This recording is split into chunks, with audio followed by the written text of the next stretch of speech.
Prio Explain. Mga bare at mga pre na kumandidato itong Barangay and Sangguniang Kabataan Elections o BSKE, updated ka na ba sa mga dapat malaman tungkol sa pagpapasa ng Statement of Contributions and Expenditures o SOSE at iba pang angkop na dokumento? Kung hindi pa ay panoorin mo ang video na ito.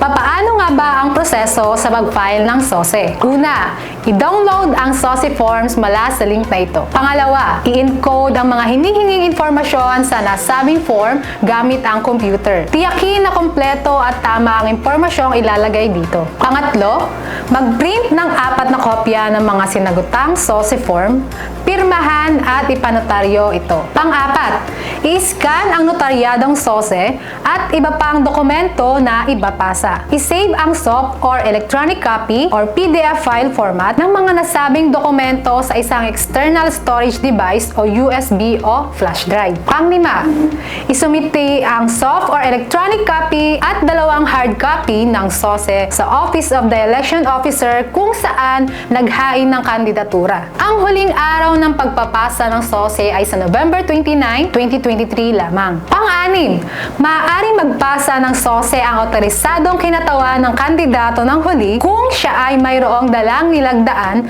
at notaryadong Special Power of Attorney o Authority to Submit SOSE. Pang-pito, bibigyan ng Certificate of Compliance ng Election Officer ang mga kandidatong nagsumite na ng kanilang mga SOSE. Mahalagang tandaan ng mga elected public officials na hindi maaaring umupo sa katungkulan hanggat hindi na ipapasa ang SOSE. Ayon sa isinasaad ng Republic Act 7166 Section 14 at COMELEC Resolution Number 10924 Section 585. Narito naman si Lovely para sa iba pang detalye. Maraming salamat, Marika.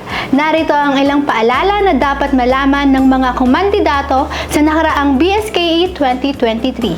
Ang lahat ng kandidato, panalo man o talo, ay dapat na personal na magpasa ng kanilang Statement of Contributions and Expenditures o SOSE at iba pang angkop na dokumento sa Office of the Election Officer kung saan naghain ng kandidatura. Ang huling araw ng pag-file ng SOSE ay sa November 29, 2023 lamang. Para ma-access at ma-download ang mga SOSE forms para sa BSK 2023, i-scan ang QR code na matatagpuan sa aming Facebook page na Prio Timonan Public Relations and Information Office. Para sa iba pang impormasyon o katanungan, makipag-ugnayan lamang sa COMELEC Atimonan sa numerong 042-316-6073 at 0933-866-1437 o sa kanilang Facebook account na COMELEC Region 4A Atimonan, Quezon.